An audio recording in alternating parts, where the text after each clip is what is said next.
A esta hora saludamos vía Skype al jurista Ramiro García, quien ya nos acompaña. Muy buenos días, gracias por atendernos. Buenos días, Liz. Un saludo para todos los televidentes. Bueno, doctor, son varios los temas que quiero tratar con usted en esta entrevista y quiero empezar por algo que leí en su red social, en Twitter. Usted decía que la suerte de la vicepresidenta María Alejandra Vicuña ya está echada. ¿Por qué considera eso?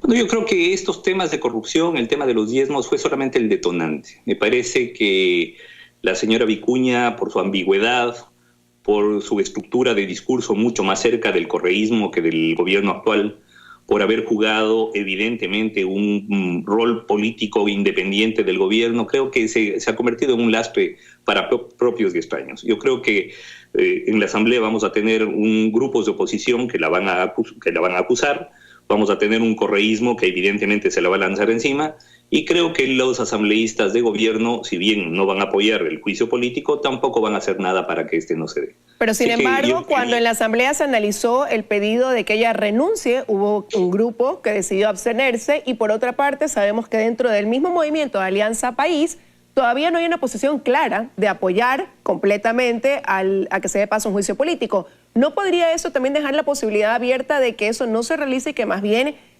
apoyen el que ella se mantenga en su cargo como vicepresidenta de la República? Lo veo muy difícil. Yo creo que el gobierno no se va a quemar las manos por la señora vicepresidenta. Creo que su posición es muy comprometida. Además, esto iría exactamente en contravía del discurso anticorrupción que está manejando en este momento el presidente Moreno. Y yo creo que va a ser muy difícil que se juegue el bloque de gobierno. Creo que muchos se abstendrán, es decir, verán cómo se cae desde la segunda fila, ¿no? Pero no creo que nadie se vaya a inmolar por ella. Pero ir a un juicio político que implique la destitución de su cargo podría quedarse entrampado ante la falta de un tribunal constitucional. Usted, como miembro de la comisión calificadora para la conformación de la nueva Corte, ¿qué prevé? ¿Qué harán? ¿Aplastarán el acelerador? ¿Cree que tendremos lo antes posible ya conformada dicha Corte? Mire, nosotros como comisión de selección no jugamos bajo lógicas políticas, ni nos mueve tampoco los tiempos el hecho que exista un posible juicio político a la vicepresidenta Vicuña o no.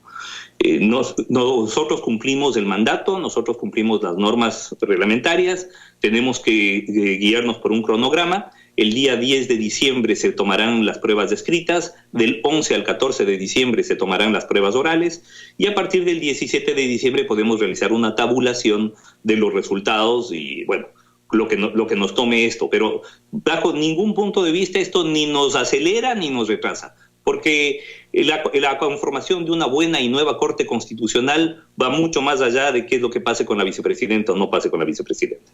Así que esto no incide en absoluto para nosotros. Ahora, yo le había anticipado que quería tratar varios temas en esta entrevista y quiero dar paso al segundo de estos temas. El día 20 de septiembre, el ciudadano José Regato, que es abogado, denunció por usurpación de funciones al contralor Pablo Celi y al exfiscal Paul Pérez Reina, alegando que ellos no habían sido titularizados en sus cargos o encargados en dichas funciones, tal y como lo determina la Constitución. La actual fiscal, Ruth Palacios, pues ya dio trámite a una investigación dentro de esta denuncia. ¿Podría la Fiscalía dar paso a esta denuncia particular que guarda relación con la legalidad del accionar de estos dos funcionarios que le he mencionado? A ver, una investigación previa se inicia siempre, es decir, siempre que existe una denuncia presentada por cualquier persona y por cualquier caso. Entonces, el que se haya iniciado una investigación previa no significa de ninguna manera que se haya iniciado un proceso. Por cierto, he visto la denuncia y me parece totalmente delirante. Lo que se busca de alguna manera a través de un sector del correísmo es deslegitimar y anular todas las acciones realizadas por el contralor al cual ellos en un inicio, al momento de la posesión, apoyaron, y por otro lado, por supuesto, al fiscal general.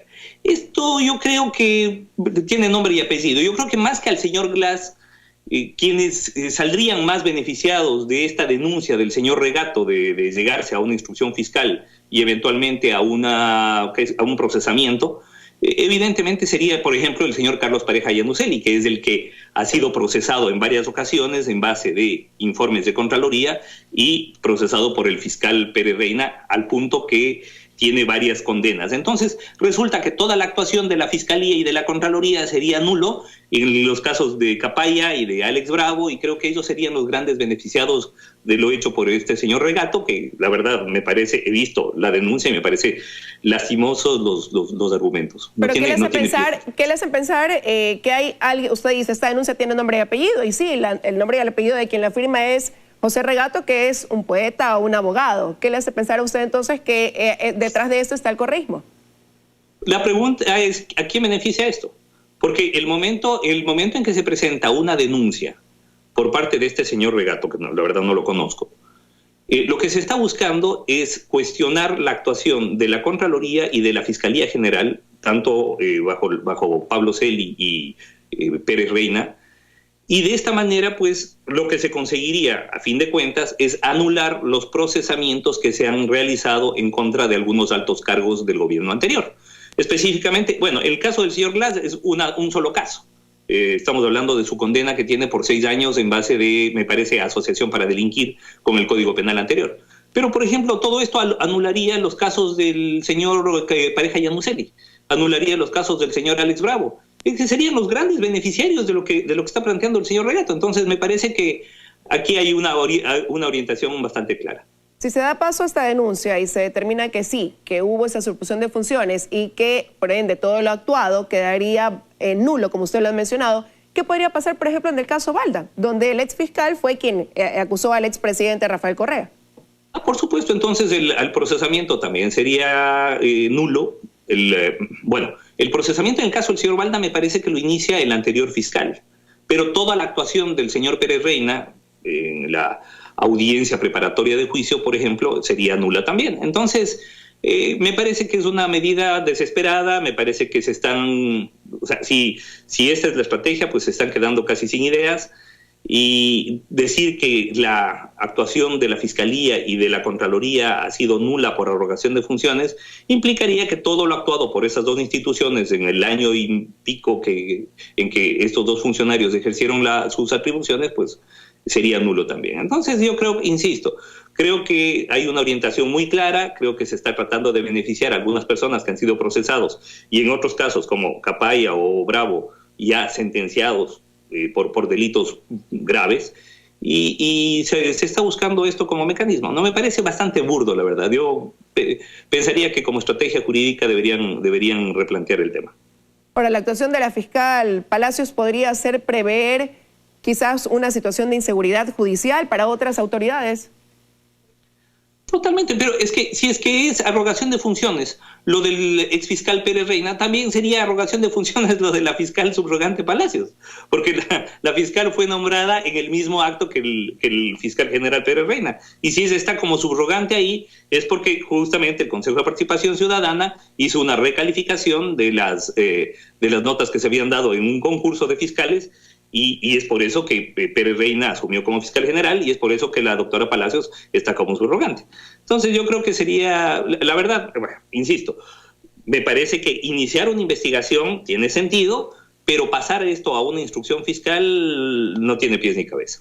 Ahora, pero aquí lo que se denuncia evidentemente es que estos funcionarios fueron colocados en sus cargos sin cumplir con lo que dice la Constitución, y usted es un hombre de derecho, y ahí le pregunto si debe pesar más el buen accionar de funcionarios que han actuado apegados a la ley y que han evidenciado hechos y sancionado incluso actos de corrupción, aunque esto haya estado por encima de que esa designación no se haya dado tal y como lo dice la Constitución.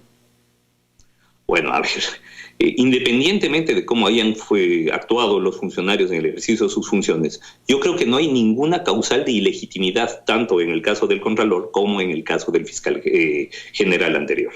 Creo que en el caso de Celi, recordemos que él fue el subcontralor, el contralor alterno, y cuando el doctor Carlos Polit es procesado y fuga del país, queda en reemplazo su subcontralor. En eso creo que no hace falta mucho ejercicio mental como para entenderlo. En el caso del doctor Pérez Reina, se estableció que él había sido el legítimo ganador del concurso para fiscal general después del doctor Carlos Bacamancheno, y cuando el doctor Bacamancheno es cesado de sus funciones por inadecuado ejercicio del cargo de fiscal general, queda su subrogante, que era el fiscal general Pérez Reina encargado. Así que no veo jurídicamente ninguna razón, menos todavía para dar paso a una denuncia como estas, que insisto, puede generar una investigación previa, que es una fase preprocesal, pero de ninguna manera para iniciar un proceso. Pero lo que está pasando ahora no podría ser la factura al haber recurrido en varias ocasiones al encargo de funciones en lugar de ya titularizar a las autoridades respectivas. Bueno, recordemos que de acuerdo al mandato ciudadano expresado en la consulta popular de febrero de este año, el Consejo de Participación Ciudadana tenía que cumplir dos fases. Por un lado, una fase de evaluación y eventual cesación de autoridades que no hubieran cumplido adecuadamente sus funciones. Esto se dio hasta el mes de agosto-septiembre y obviamente mientras esto pasaba tenía que encargarse esas funciones a los subrogantes o a los encargados. En este momento están en fase ya de designación de las autoridades titulares, entonces tendrá que hacerse esto tanto en la Contraloría como en la Fiscalía. No se puede pasar con encargos eternos. Entiendo yo que el Consejo de Participación Ciudadana ya emitió inclusive el mandato que guiará la designación del nuevo fiscal general. En el caso de Contraloría tienen que hacer lo propio, se tiene que elegir inmediatamente esas autoridades, así como nosotros estamos en nuestra comisión de selección ya en el proceso de escogitamiento de los nuevos jueces de la Corte Constitucional.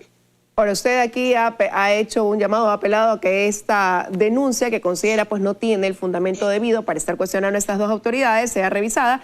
¿Qué pasa si caso contrario, si se sigue con el proceso y encaminado a determinar si hubo, y se llega a determinar que hubo usurpación de funciones? ¿Qué precedente se podría estar marcando también para el país?